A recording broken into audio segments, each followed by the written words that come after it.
حضرت انس رضی اللہ عنہ نے کہا، ہم رسول اللہ صلی اللہ علیہ وآلہ وسلم کے ساتھ تھے کہ ہم پر بارش برسنے لگی تو رسول اللہ نے اپنا سر اور کندھے کا کپڑا کھول دیا حتیٰ کہ بارش آپ پر آنے لگی۔ ہم نے عرض کی، اے اللہ کے رسول، آپ نے ایسا کیوں کیا؟ آپ نے فرمایا، کیونکہ وہ نئی نئی سیدھی اپنے رب کی طرف سے آ رہی ہے، اس لیے۔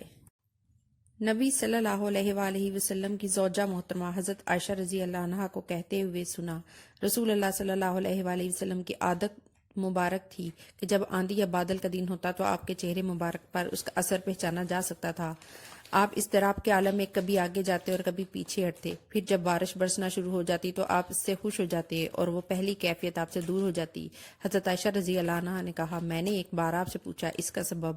تو آپ نے فرمایا، میں ڈر گیا کہ یہ عذاب نہ ہو جو میری امت پر مسلط کر دیا گیا ہو، اور بارش کو دیکھ لیتے تو فرماتے یہ رحمت ہے۔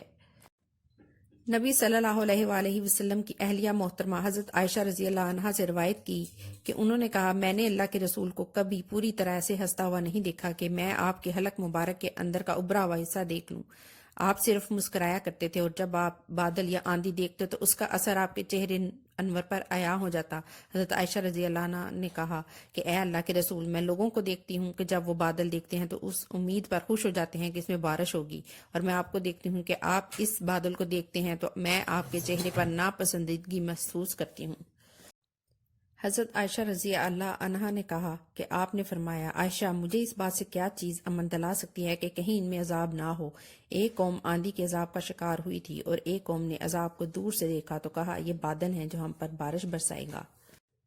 مجاہد نے حضرت ابن عباس رضی اللہ عنہ سے، انہوں نے نبی صلی اللہ علیہ وآلہ وسلم سے روایت کی کہ آپ نے فرمایا، باد صبا مشرقی سمت سے چلنے والی ہوا سے میری مدد کی گئی ہے، اور باد دبور مغربی سمت سے چلنے والی ہوا سے قوم عاد کو ہلاک کیا گیا۔